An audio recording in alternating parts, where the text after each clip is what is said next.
You hear the word geopolitics thrown around all the time, right? On the news and articles. It sounds pretty complex, maybe even a little intimidating. But what if I told you it's a force that quietly shapes just about everything, from your morning headlines to the security line at the airport? Today, we're going to pull back the curtain on this incredibly powerful idea. So here's our game plan. We'll kick things off with why geopolitics is more relevant right now than ever. Then, we're going to try to pin down what it actually is, which is trickier than you think.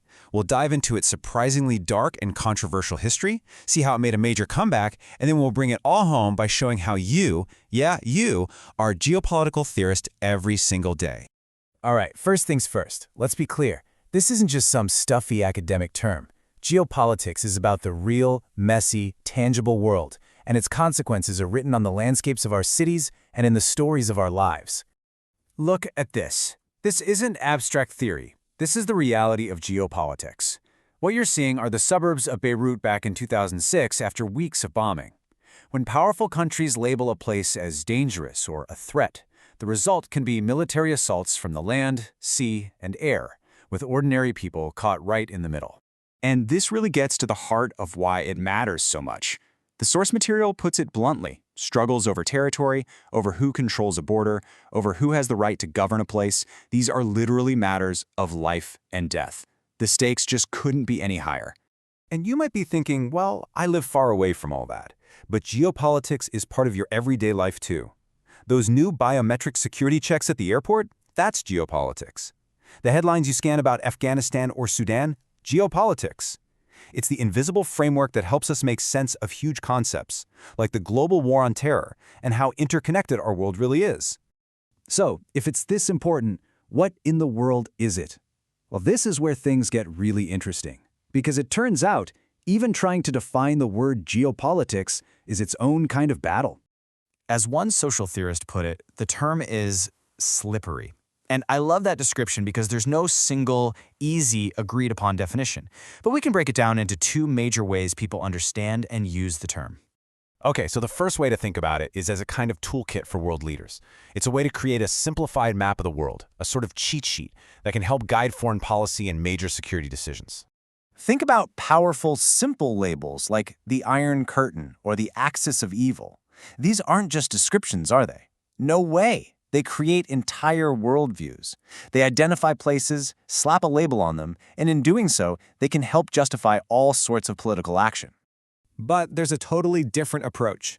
Instead of just using these labels, the second way asks us to be detectives. We have to question where these labels even come from, who made them, and what are the real-world consequences for the people and places being labeled. And for the rest of our time here, we are taking that second path. We're not just going to accept these models of the world. We're going to ask who's drawing the maps and why. And taking this critical view is absolutely essential, especially when you learn about the term's very, very troubled past. And that brings us to the most dramatic part of this story: how geopolitics went from a simple academic idea to being condemned as a dangerous weapon. An intellectual poison. I mean, wow. That is incredibly strong language, especially coming from a well-respected geographer. So why would you say that? Because by the middle of the 20th century, the entire field of geopolitics had become deeply and dangerously associated with Nazism. This timeline shows you the absolute roller coaster ride this term has been on. It started out as a fresh academic concept. Then it got twisted into a pseudo-scientific excuse for conquest. After World War II, it became so toxic that scholars wouldn't touch it for decades, until, finally, it was revived in a completely different context. At the heart of the problem was this really sinister idea that the state was like a living being, a superorganism. And just like any organism, it needed to constantly grow and acquire more territory to survive. This was the idea of Lebensraum, or living space, and it was used to justify the most brutal and relentless expansion imaginable. So if geopolitics was seen as an intellectual poison, how on earth did it make a comeback? I mean, how did it get rehabilitated and find its way back into our mainstream vocabulary? Well, the answer can often be traced back to one man, Henry Kissinger, the incredibly influential and controversial U.S. Secretary of State in the 70s.